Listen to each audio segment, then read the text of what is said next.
Nutrition in human beings में nutrition का कौन सा मोड होता है? हेट्रोट्रॉपिक टाइप का न्यूट्रिशन होता है, और हेट्रोट्रॉपिक में भी होलोजोइक न्यूट्रिशन ह्यूमन बींग में होता है। इससे पहले मैंने लाइफ प्रोसेसेस जो 10th की बायो का पहला चैप्टर है उसकी 3 पार्ट्स ऑलरेडी मैं बना चुका हूँ। अगर आपने वो पार्ट्स नहीं देखे तो डिस्क्रिप्शन बॉक्स में उनकी क्या है, लिंक है, आप वहाँ पे क्लिक करके आप पहले उनको देखिए, उसके बाद ये वीडियो आपको और भी अच्छे से समझ में आएगा। तो न्यूट्रिशन इन ह्यूमन बीइंग की अगर हम बात करें तो ह्यूमन बीइंग में होलोजोइक टाइप का न्यूट्रिशन होता है, और इसके कुछ स्टेप होते हैं जिनसे होकर के हमारा न्यूट्रिशन की जो प्रोसेस है वो गुजरती है। सबसे पहली प्रोसेस होती है इंजेशन। Food is ingested. आपका जो फूड है सबसे पहले आप अपनी बॉडी में उसको एंटर करते हो, अपने बकल कैविटी में, अपने माउथ में उसको एंटर करते हो, इंजेस्ट करते हो, उसको कहते हैं इंजेशन। तो उसके बाद क्या होता है जब खाना अंदर जाता है? डाइजेशन। फूड क्या होता है? डाइजेशन होता है फूड का। अब जो डाइजेस्टेड फूड है उसको आपकी बॉडी सेल्स के द्वारा क्या किया जाता है? एब्जॉर्ब किया जाता है, जिसको हम कहते हैं एब्जॉर्प्शन। अब जो एब्जॉर्ब फूड है उसको बॉडी सेल्स एब्जॉर्ब तो उसको कर लिया, लेकिन अब उसको क्या करेंगी बॉडी सेल्स? यूज करेंगी एनर्जी बनाने के लिए, उसको कहते हैं हम एसिमिलेशन। उसके बाद जो फूड एब्जॉर्ब हो जाता है उससे तो वो तो हमारी सेल्स टिश्यूज तक पहुंच गया, उससे तो हमारी बॉडी को एनर्जी मिल रही है। लेकिन जो अनडाइजेस्टेड फूड रह जाता है, जो अनएब्जॉर्ब्ड फूड रह जाता है, उसको हमारी बॉडी से क्या कर दिया जाता है? रिमूव कर दिया जाता है। उसको कहा जाता है इजेशन। क्या कहा जाता है? इजेशन। तो ये 5 प्रोसेसेस हैं न्यूट्रिशन की, जो कि एक लाइफ प्रोसेस है जहाँ से होकर के न्यूट्रिशन क्या करता है? अपने आप को शो करता है। ठीक है, तो अब यहाँ से आप आगे की तरफ चलिए। मैंने यहाँ पर जो अभी आपको पिछली स्लाइड में समझाया उसको मैंने यहाँ पर आपके लिए लिखा हुआ है, आप यहाँ से नोट्स भी बना सकते हैं। इंजेशन क्या होता है? Taking in food. आपने फूड को अंदर लिया।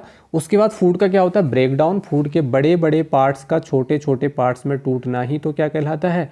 डाइजेशन कहलाता है, पाचन कहलाता है। ठीक है, तो break down of food is known as digestion. उसके बाद क्या होता है? एब्जॉर्प्शन होता है। जो डाइजेस्टेड फूड होता है उसको एब्जॉर्ब किया जाता है आपकी बॉडी सेल्स के द्वारा।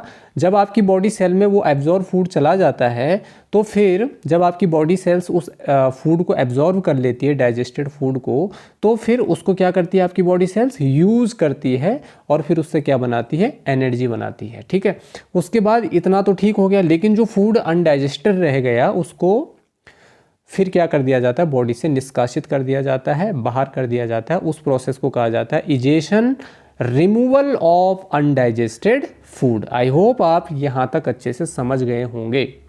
अब ह्यूमन डाइजेस्टिव सिस्टम की बात करते हैं। मानव पाचन तंत्र। ह्यूमन डाइजेस्टिव सिस्टम जो होता है ये 2 प्रकार का होता है। There are 2 types of human digestive system. First one is alimentary canal, second one is accessory organs. Accessory organs को हम एसोसिएटेड ऑर्गन्स भी कहते हैं। यहाँ पर मैंने एलिमेंट्री कैनाल का डायग्राम आपके लिए लिया है। यहाँ पर देखिए आप, सबसे ऊपर ये है आपकी बकल कैविटी, ये है आपका ईसोफेगस, ये है आपका स्टमक, ये है आपका लीवर, ये जो ग्रीन कलर का छोटा सा बैग लाइक स्ट्रक्चर आपको दिख रहा है ये है आपका गाल ब्लेडर, पित्त की थैली। ये बाहर ये है आपका लार्ज इंटेस्टाइन, अंदर ये है आपकी स्मॉल इंटेस्टाइन, रेक्टम, और सबसे लास्ट में एनस। ठीक है, तो फूड जो है सबसे पहले आपके माउथ में एंटर करता है, उसके बाद स्टमक में आता है, उसके बाद ईसोफेगस से होते हुए स्टमक में आता है, स्टमक से आपका जाता है ये स्मॉल इंटेस्टाइन में। यहाँ पर फिर जो फूड डाइजेस्टेड होता है वो आपकी पूरी बॉडी सेल्स में चला जाता है, और जो अनडाइजेस्टेड फूड होता है वो आपकी लार्ज इंटेस्टाइन से होते हुए रेक्टम में स्टोर थोड़ी देर रहते हुए, और उसके बाद एनस से क्या हो जाता है? बाहर हो जाता है। तो जो आपका एलिमेंट्री कैनाल होता है ये आपकी 9 मीटर लंबी होती है, about 9 metres long. Alimentary canal जो होती है 9 मीटर होती है इसकी लेंथ। ठीक है, यहाँ पर जो स्टमक की अगर हम बात करें तो एलिमेंट्री कैनाल का जो सबसे वाइडेस्ट पार्ट है, सबसे चौड़ा भाग है, वो क्या है? आपका स्टमक। और जो सबसे लॉन्ग पार्ट है वो है आपकी स्मॉल इंटेस्टाइन, जिसको हम आगे भी अभी डिस्कस करेंगे। तो एलिमेंट्री कैनाल में अगर हम देखें तो ये क्या है? एक होलो ट्यूब है, एक खोखली ट्यूब है, जहां से होते हुए आपका फूड क्या होता है? पास होता है। A long hollow tube which contains organ through which food passes. ठीक है ना, ये जिन ऑर्गन्स का बना होता है उन ऑर्गन से होकर के फूड क्या करता है, पास करता है। कहाँ कहाँ से फूड पास करता है, पहले आपकी बकल कैविटी यानी माउथ में जाता है, उसके बाद ईसोफेगस में जाता है, फिर स्टमक में जाता है, फिर स्मॉल इंटेस्टाइन, फिर लार्ज इंटेस्टाइन, फिर रेक्टम एंड देन एनस। ठीक है, यहाँ से आपका फूड क्या होता है, पास होता है। अब यहाँ पर जो एक्सेसरी ऑर्गन्स है, organs that help in digestion but no food passes from them, passes, no food passes from them. यहाँ पर अगर हम एक्सेसरी ऑर्गन्स की बात करें जिनको कि एसोसिएटेड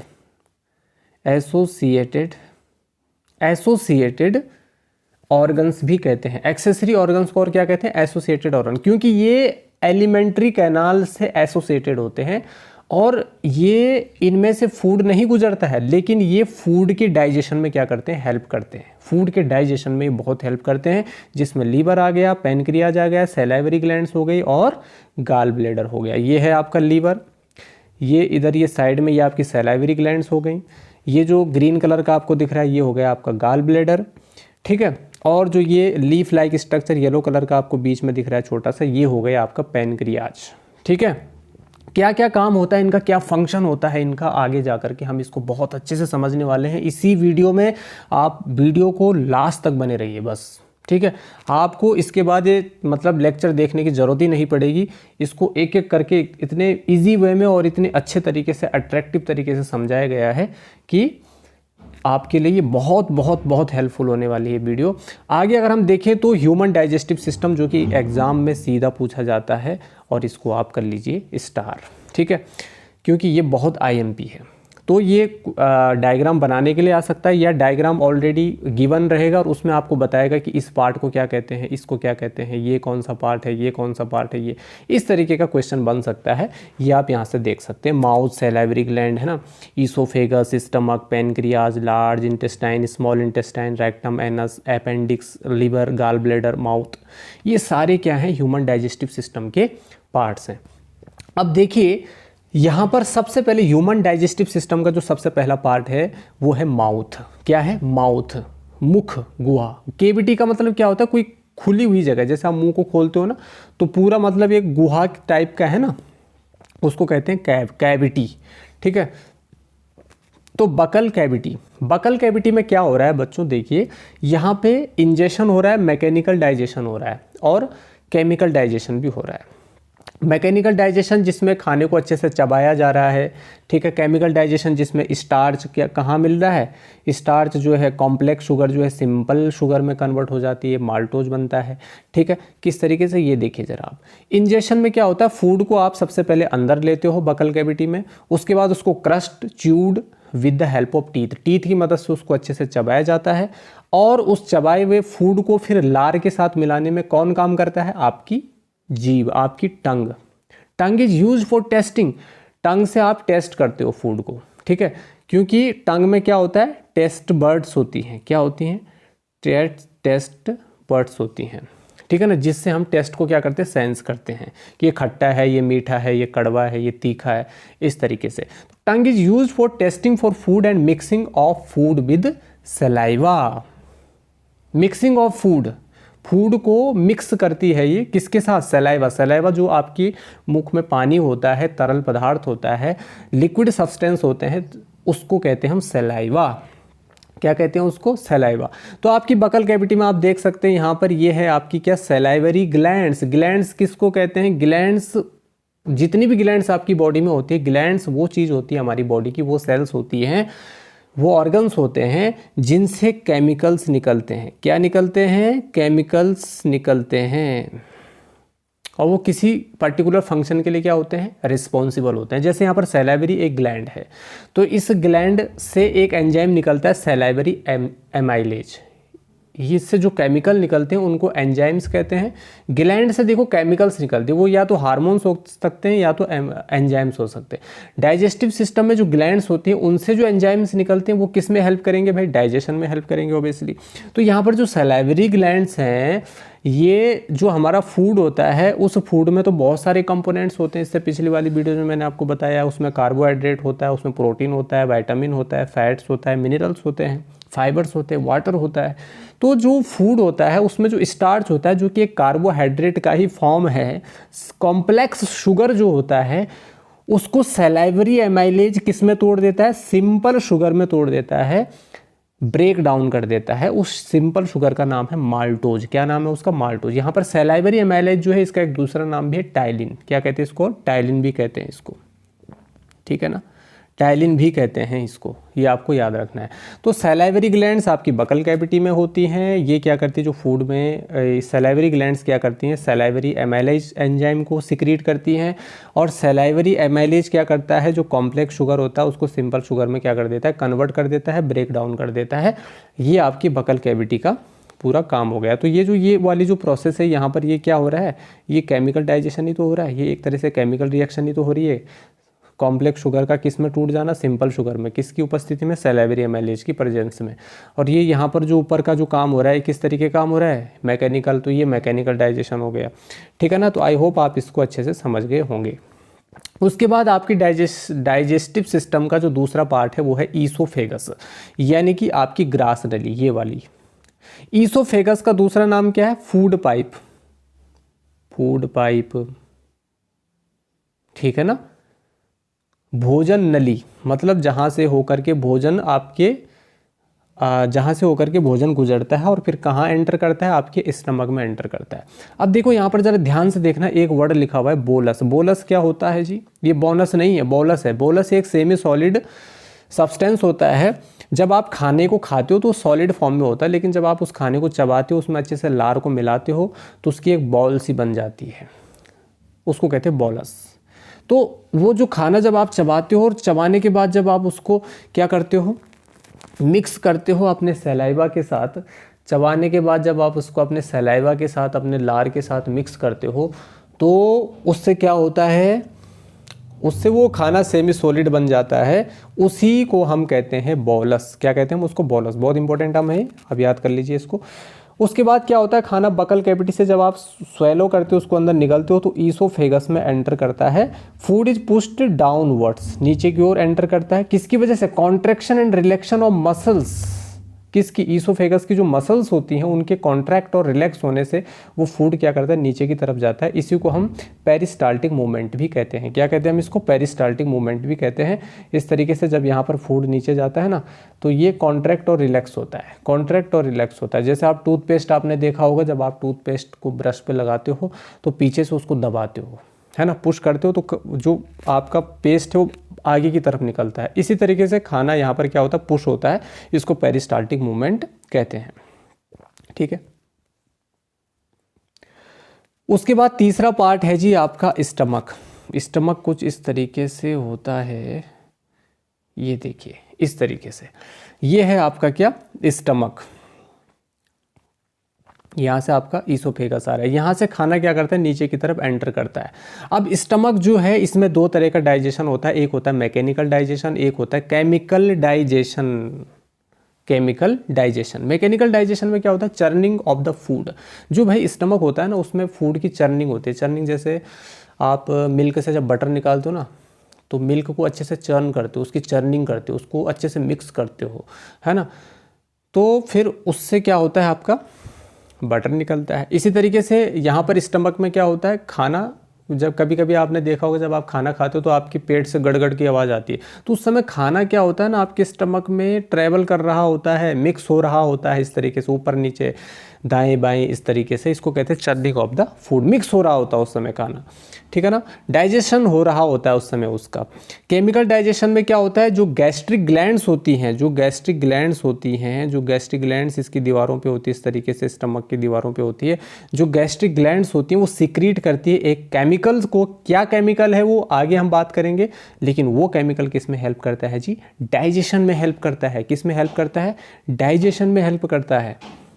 यहाँ पे हम बात करेंगे गैस्ट्रिक ग्लैंड्स की। ये है आपका स्टमक, ठीक है। स्टमक, उदर, ठीक है, ये स्टमक है। ये मैंने इसके अंदर वॉल बनाई, तो ये गैस्ट्रिक ग्लैंड्स होती है इसकी अंदर की वॉल पे, इस तरीके से ये गैस्ट्रिक ग्लैंड्स होती है। अच्छा, यहाँ पर जैसे मैंने पिछली वाली स्लाइड में आपको बोलस बताया, इसी तरीके का यहाँ पर एक टर्म और है, चाइम। बोलस के बारे में मैंने क्या बताया था कि जो खाना आपके सलाइवा के साथ मिल जाता है उसको बोलस कहते हैं। यहाँ पर क्या होता है, food that has been mixed with gastric juice. यहाँ पर जो गैस्ट्रिक ग्लैंड से गैस्ट्रिक जूस निकलता है, उस गैस्ट्रिक जूस के साथ जब फूड मिक्स हो जाता है तो उसको चाइम बोलते हैं जी। क्या बोलते हैं उसको? चाइम या काइम, इसको आप बोल सकते हो, CHYME। तो बोलस और चाइम या काइम, ये दो टर्म्स आपने इसमें नए पढ़े हैं, इनको आप अच्छे से अपने नॉलेज में रखिए। गैस्ट्रिक ग्लैंड्स, गैस्ट्रिक जूस निकलता है, मैंने क्या बोला, ग्लैंड से जूस निकलता है, केमिकल निकलता है, ठीक है ना। वो केमिकल एंजाइम्स भी हो सकते हैं और हार्मोन्स भी हो सकते हैं। यहाँ पर वो केमिकल्स क्या हैं, एंजाइम्स हैं, और उस एंजाइम से डाइजेशन में हेल्प हो रही है। तो यहाँ पर गैस्ट्रिक ग्लैंड होती है आपकी स्टमक की दीवारों पे इस तरीके से। इस गैस्ट्रिक ग्लैंड से क्या निकलता है, गैस्ट्रिक जूस निकलता है। और ये गैस्ट्रिक जूस जो है ना, ये एक केमिकल है, ठीक है ना। ये 3 तरह के एंजाइम हमें देता है। पहला है पेप्सिन, 3 तरह के एंजाइम यहाँ पे होते हैं, पेप्सिन, HCl और म्यूकस, ठीक है। तो यहाँ पर पेप्सिन जो है ये तो एक एंजाइम की तरह होता है, HCl एक एसिड है, ठीक है, म्यूकस एक लिक्विड सब्सटेंस है। तो पेप्सिन क्या करता है, यहाँ पर पेप्सिन जो है ये क्या करता है, enzymes that break down proteins, जो आपके फूड में प्रोटीन होता है उसको क्या करता है, तोड़ता है। कौन? पेप्सिन। पेप्सिन क्या करता है, उसको तोड़ता है। HCl क्या करता है भाई, पेप्सिन बोलता है मैं बिना एसिडिक मीडियम के काम ही नहीं करूँगा। तो पेप्सिन को फिर एसिडिक मीडियम कौन देता है, HCl। HCl stands for hydrochloric acid, hydrochloric acid, hydrochloric acid. Hydrochloric acid क्या करता है, हमारे खाने के मीडियम को क्या करता है, थोड़ा एसिडिक बना देता है, अम्लीय बना देता है, ठीक है। अब भाई ये एसिड इतना स्ट्रांग होता है कि ये हमको जला भी सकता है। फिर हमारे पेट में कैसे रह रहा है ये, इससे हमको कौन बचा रहा है भाई, पेप्सिन है। पेप्सिन को चाहिए एसिडिक मीडियम, उसको कौन दे रहा है एसिडिक मीडियम, HCl दे रहा है, जिससे वो प्रोटीन को किस में तोड़ रहा है, जिसको वो क्या कर रहा है, प्रोटीन को ब्रेक डाउन कर रहा है। तो यहाँ पर जो म्यूकस है, म्यूकस क्या करता है, हमको HCl से बचाता है, HCl से बचाता है, जो protect inner lining of the stomach. Stomach की जो इनर लाइनिंग होती है ये वाली, इनको प्रोटेक्ट करता है, इनको सुरक्षा देता है कौन, म्यूकस। तो म्यूकस क्या करता है, हमको HCl से क्या करता है, प्रोटेक्ट करता है inner lining of the stomach, ठीक है। उसके बाद आप आगे बढ़िए। अब हम बात करेंगे स्मॉल इंटेस्टाइन की, कि स्मॉल इंटेस्टाइन एक्चुअली में होती क्या है, ठीक है। आप एक बात यहाँ पर ध्यान रखिए, यहाँ पर जो एसोसिएटेड ऑर्गन है, जो मैंने स्टार्टिंग में आपको बताया था कि भाई एसोसिएटेड एक्सेसरी ऑर्गन्स जो होते हैं ये हमारी डाइजेशन में हेल्प करते हैं। ये एलिमेंट्री कैनाल की तरह इनमें से खाना पास नहीं होता है, लेकिन ये हेल्प करते हैं डाइजेशन में। तो यहाँ पर स्मॉल इंटेस्टाइन तो एलिमेंट्री कैनाल का पार्ट है, लिवर और पैनक्रियाज एक्सेसरी या एसोसिएटेड ऑर्गन का पार्ट है। तो यहाँ पर क्या होता है ना कि स्मॉल इंटेस्टाइन जो है, अच्छा इससे पहले ना मैं आपको एक चीज़ और यहाँ पे समझा देना चाह रहा हूँ, याद आ गई मुझे। जो HCl है ना, ये खाने को क्या बनाता है, एसिडिक बनाता है, ठीक है ना। कभी कभी HCl एक्सेस अमाउंट में हमारी बॉडी में क्या होता है, सिक्रीट हो जाता है, तो उससे हमें क्या होने लगती है, एसिडिटी होने लगती है, ठीक है। फिर उसके बाद आप वही इनो वगैरह पीते हो, बेस लेते हो, फिर न्यूट्रलाइजेशन रिएक्शन होता है, फिर आपको रिलैक्स मिलता है इस तरीके से, ठीक है। तो ये भी आपको पता होना चाहिए। तो यहाँ पर स्मॉल इंटेस्टाइन की अगर हम बात करें, छोटी आंत इसको हिंदी में बोलते हैं, लिवर, यकृत, पैनक्रियाज, ठीक है। तो लिवर स्मॉल इंटेस्टाइन और स्मॉल इंटेस्टाइन की हेल्प करता है यहाँ पर लिवर और पैनक्रियाज डाइजेशन में। कैसे? लिवर से सिक्रीट होता है आपका बाइल जूस और पैनक्रियाज से सिक्रीट होता है आपका पैनक्रियाटिक जूस। ये दोनों मिलकर कहाँ मिलते हैं जी, स्मॉल इंटेस्टाइन में। स्मॉल इंटेस्टाइन में देखो, ऊपर से तो HCl की वजह से खाना थोड़ा एसिडिक तो है ही। अब यहाँ पर बाइल जूस जो है ना, वो क्या होता है, बेसिक नेचर होता है, ठीक है ना। तो ये क्या करता है, बेस होता है, और वो क्या होता है, खाना ऑलरेडी क्या होता है, ज़्यादा एसिडिक होता है। तो ये फिर बेस जब उसके साथ मिलता है, तो एसिड और बेस के बीच में, एसिड और बेस के बीच में जब रिएक्शन होती है, तो आपको पता ही है सॉल्ट बनता है और वाटर बनता है, और न्यूट्रलाइजेशन रिएक्शन इसको कहते हैं, आपने केमिस्ट्री में भी इसको देखा होगा। तो यहाँ पर लिवर से बाइल जूस निकला, पैनक्रियाज से पैनक्रियाटिक जूस निकला, दोनों स्मॉल इंटेस्टाइन में मिले, ठीक है, और उन्होंने खाने को डाइजेस्ट होने में हेल्प करी। तो लिवर क्या कर रहा है, यहाँ पर लिवर के बारे में थोड़ा समझ लीजिए। लिवर क्या करता है, बाइल जूस सिक्रीट करता है। लिवर क्या करता है, बाइल जूस सिक्रीट करता है, और ये बाइल नहीं है, सॉरी, ये बाइल है। बाइल जूस क्या होता है, कहाँ स्टोर होता है जी, गाल ब्लेडर में स्टोर होता है। बाइल जूस कहाँ स्टोर होता है, गाल ब्लेडर में स्टोर होता है। ये देखिए, ये है आपका गाल ब्लेडर, यहाँ पर होता है बाइल जूस क्या स्टोर, ठीक है ना। तो बाइल जूस जो है गाल ब्लेडर में स्टोर होता है, ये आपको बहुत ही अच्छे से याद रखना है। बाइल जूस क्या करता है, फूड को एल्केलाइन बनाता है, मतलब क्षारीय बनाता है, मतलब बेसिक बनाता है। बाइल जूस क्या करता है, इमल्सिफिकेशन ऑफ फैट में क्या करता है, मदद करता है, इमल्सिफिकेशन ऑफ फैट। अब इमल्सिफिकेशन ऑफ फैट क्या होता है, फैट के जो मॉलिक्यूल होते हैं ना, सबसे ज़्यादा टाइम लगता है फैट को पचाने में, ठीक है ना, सबसे ज़्यादा टाइम, ठीक है। इस तरीके से फैट के बड़े मॉलिक्यूल का छोटे छोटे ड्रॉपलेट में टूट जाने को हम क्या कहते हैं बच्चों, इमल्सिफिकेशन कहते हैं। क्या कहते हैं, इमल्सिफिकेशन कहते हैं। लार्ज फैट ग्लोब्यूल का कन्वर्ट हो जाना बहुत छोटे यानी टाइनी फैट ड्रॉपलेट्स में, छोटे छोटे फैट के अणुओं में, मॉलिक्यूल्स में, उसको हम कहते हैं इमल्सिफिकेशन, ठीक है। उसके बाद पैनक्रियाज की बात करें, पैनक्रियाज भी एक एक्सेसरी ऑर्गन है, एसोसिएटेड ऑर्गन है लीवर की तरह। तो पैनक्रियाज क्या करता है बेटा, पैनक्रियाज क्या करता है, सिक्रीट पैनक्रियाटिक जूस सिक्रीट करता है। क्या करता है, पैनक्रियाटिक जूस सिक्रीट करता है। और ये पैनक्रियाटिक जूस 3 तरह के एंजाइम्स हमको देता है, ट्रिप्सिन, लाइपेज और पैनक्रियाटिक एमाइलेज। फिर से सुन लो, ट्रिप्सिन, लाइपेज और पैनक्रियाटिक एमाइलेज, ये 3 एंजाइम यहाँ आते हैं। अब ये 3 एंजाइम किस किस में हेल्प करते हैं, तो ज़रा देखिए। जो आपका ट्रिप्सिन है ये डाइजेशन करता है किसका, प्रोटीन का। किसका डाइजेशन करता है, ये प्रोटीन का डाइजेशन करता है, प्रोटीन, ठीक है ना, पूरी तरह से पचाता है।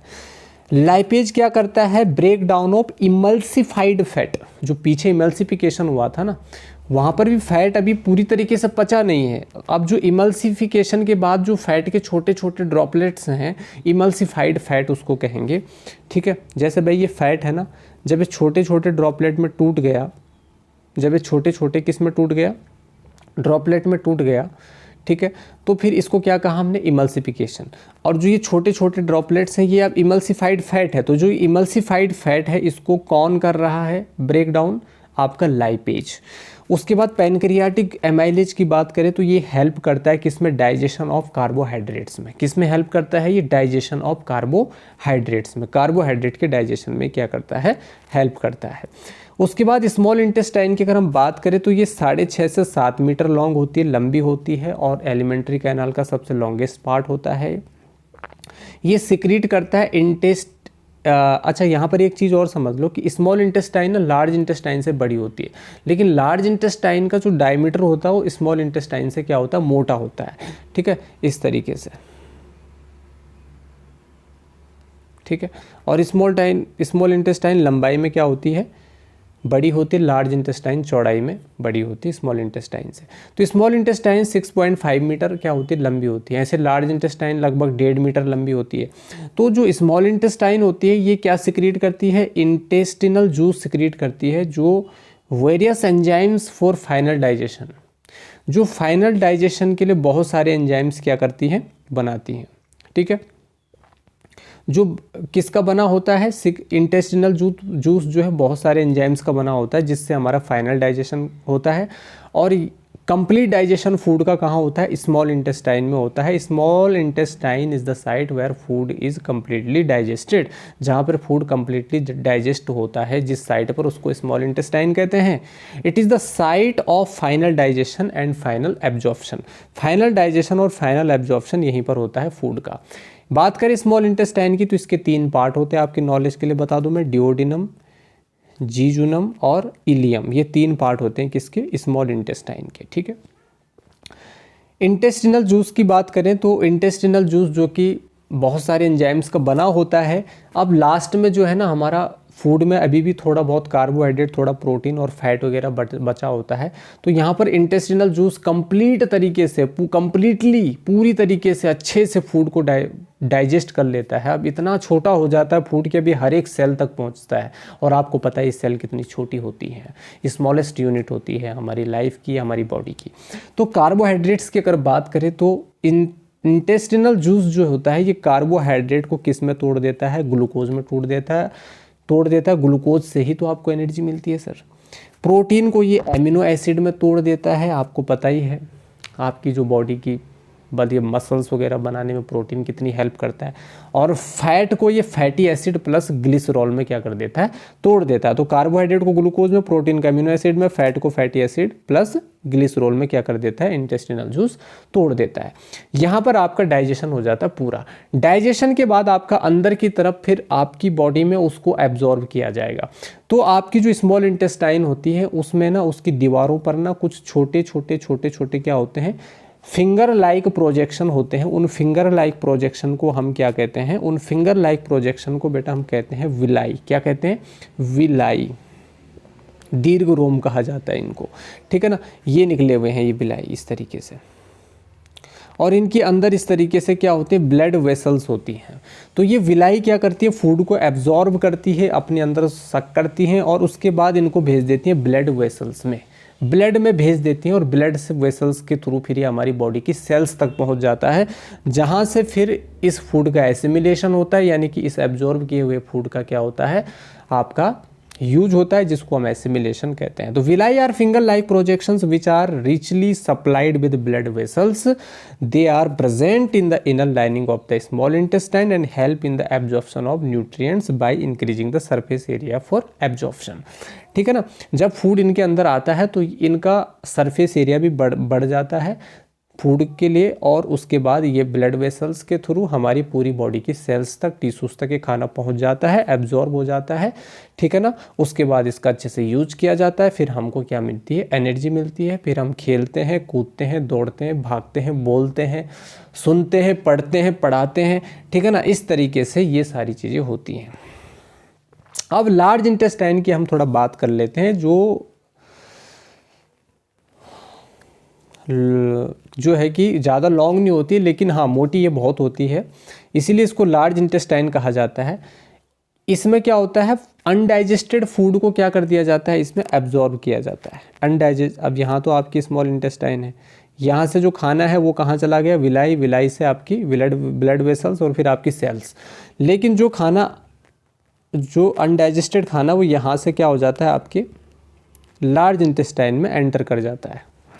तो इससे क्या होता है, इसमें क्या होता है, अब यहाँ पर देखिए एक पार्ट है आपका रेक्टम, एक है एनस। अब ये वाला जो पार्ट है आपका, ये है आपका रेक्टम, और ये नीचे वाला पार्ट है आपका एनस।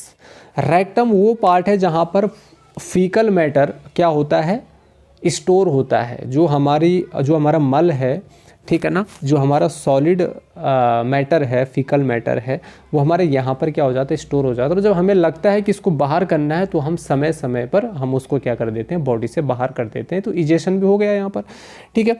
तो रेक्टम और एनस के थ्रू बॉडी को इजेशन में क्या होता है, removal of undigested and unabsorbed food is called egestion. तो इजेशन तक आपका कंप्लीट हो गया, ठीक है। तो लार्ज इंटेस्टाइन में अनडाइजेस्टेड फूड का, अनएब्जॉर्ब्ड फूड का क्या होता है, एब्जॉर्प्शन होता है।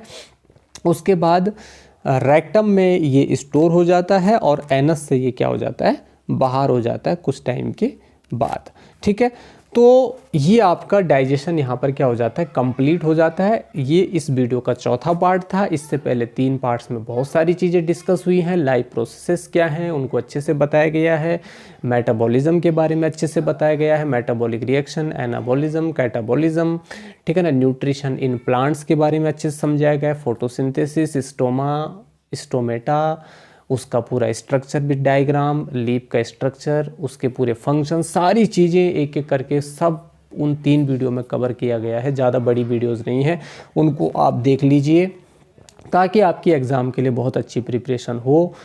और आज के लिए इतना ही रखते हैं, मिलते हैं नेक्स्ट वीडियो में एक नए पार्ट के साथ, जो होगा पार्ट 5, ठीक है ना। अभी 2-3 पार्ट्स और आएंगे इस चैप्टर के, क्योंकि एक लंबा चैप्टर है, और उसके बाद एक शॉर्ट में एक ही वीडियो में पूरा चैप्टर भी समझाया जाएगा। आप टेंशन मत लीजिए, अच्छे से अपनी एग्ज़ाम की तैयारी करिएगा।